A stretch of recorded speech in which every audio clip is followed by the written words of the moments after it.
নমস্কার, তন্দ্রা লিটল ওভেনে আপনাদের সকলকে স্বাগত।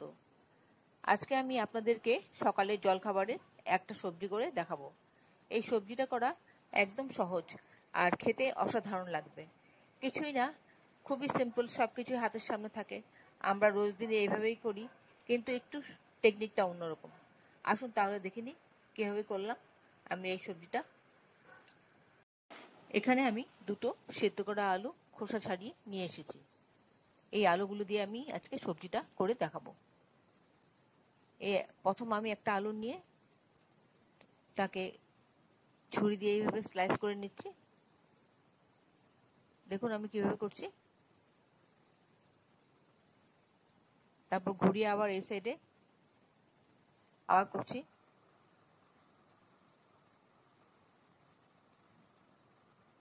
এবার আবার ঘুরিয়ে নিয়ে টুকরো টুকরো করব। দেখুন কিভাবে টুকরোগুলি হয়ে আসবে। দেখুন কি সুন্দর হয়ে যাচ্ছে। এইভাবে টুকরো টুকরো করে আমি নিচ্ছি। আমি আরেকটা আলু এইভাবে টুকরো করে নেব। এই মুহূর্তে আপনারা কে কোথা থেকে, কোন শহর থেকে, কোন দেশ থেকে আমার এই রেসিপিটা দেখছেন, প্লিজ একটু কমেন্ট বক্সে কমেন্ট করবেন। আমার তাহলে খুব ভালো লাগবে। আর নতুন কোনো বন্ধু প্রথমবার আমার চ্যানেলটাকে দেখে থাকলে আপনাকে একটা বিগ হাগ জানাচ্ছি। চ্যানেলটাকে সাবস্ক্রাইব করে নেওয়ার জন্য অনুরোধ রইল। পাশে বেল আইকনটা অ্যাক্টিভেট করে নেবেন, যাতে পরবর্তী আমার সমস্ত রেসিপির নোটিফিকেশন সবার আগে আপনার কাছে এসে পৌঁছয়। আর আপনি যদি ফেসবুক থেকে দেখে থাকেন তাহলে ফলো অপশনটা ক্লিক করবেন আর একটা লাইক দেবেন, তাহলে আপনি আমার সাথে জুড়ে যাবেন। আপনি আমার সাথে জুড়ে গেলে আমার সমস্ত রেসিপির নোটিফিকেশন সবার আগে আপনার কাছে এসে পৌঁছবে। এবার আমি আরেকটা আলু কেটে নিচ্ছি। আমার হয়ে গেল দুটো আলু কাটা।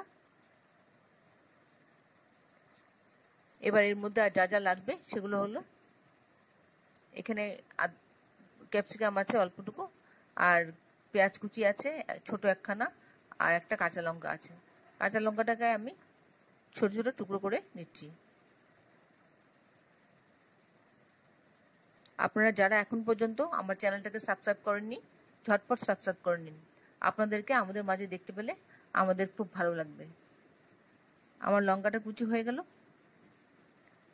এবার রান্নাটা শুরু করব।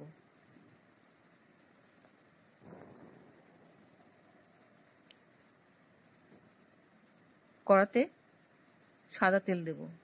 এখানে কিন্তু সর্ষের তেল দিলে এই রান্নাটা হবে না। এই যে ফ্লেভারটা বেরোবে সাদা তেল দিতে হবে অবশ্যই। তেলটা একটু গরম হলে এর মধ্যে পেঁয়াজ কুচিগুলো দিয়ে দিচ্ছি। পেঁয়াজ কুচিগুলো দিয়ে একটু নাড়াচাড়া করে নেব, কাঁচা গন্ধটা যতক্ষণ চলে না যায়।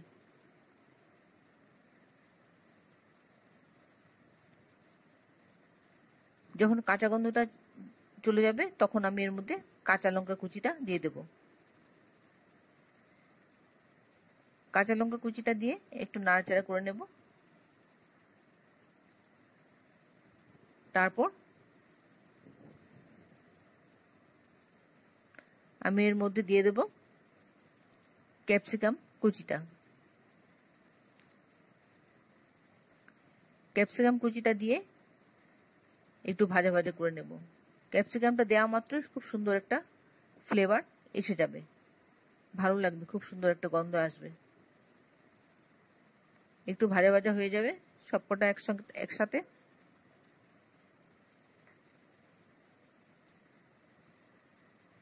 এরপর এর মধ্যে কাটা আলুগুলি দিয়ে দেব।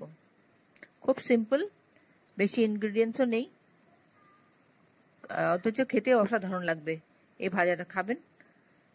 আর একটু নুন দিয়ে দিচ্ছি স্বাদ অনুযায়ী। আর তো কোনো কিছু দেওয়ার নেই। এবার রান্না করা কাজ, একটু ভাজাটা করা, একটু লাল লাল করে ভাজবো। সবগুলো জিনিস যেগুলো দিয়েছি আগে, পেঁয়াজ, ক্যাপসিকাম, কাঁচা লঙ্কা, এগুলোর থেকে একটা সুন্দর ফ্লেভার অ্যাড হবে। আর একটু লাল লাল করে ভাজবো আলুগুলি। একটু মিডিয়াম ফ্লেমে রেখে আলুটা ভাজতে হবে। খুব ভালো করে ভাজা হয়ে যতক্ষণ না যায় ততক্ষণ একটু উল্টে পাল্টে ভেজে ভেজে নিতে হবে। ভালো করে ভাজা হয়ে গেলে খুব সুন্দর একটা অ্যারোমা বেরোবে, তখন বুঝে নিতে হবে রান্নাটা আমার হয়ে গেছে। তারপর আমি নামিয়ে নেব। আর এর মধ্যে কিছু নেই, খুবই সিম্পল রান্নাটা। না হলুদ দিতে হবে, না অন্য কিছু শুকনো লঙ্কা দিতে হবে, কোনো কিছু না, ভেরি সিম্পল, খেতে অথচ অসাধারণ লাগে। তাহলে আমার রান্নাটা হয়ে গেল। আমি এবার গ্যাসটা অফ করে নামিয়ে নিচ্ছি। এরপর আমি কিসের সাথে পরিবেশন করলাম সেটা দেখাচ্ছি। এবার আমি রুটি করে নিচ্ছি। আটাটা আমি নর্মাল যেরকম মাখে সেইভাবে মেখেছি, একটু জল দিয়ে, আমি একটু উষ্ণ গরম জল দিয়ে মেখেছিলাম আটাটা, আর নুন একটু দিয়ে, আর কিছু দিইনি। মেখে আমি গুলি করে নিয়েছি। এবার বেলে নিচ্ছি।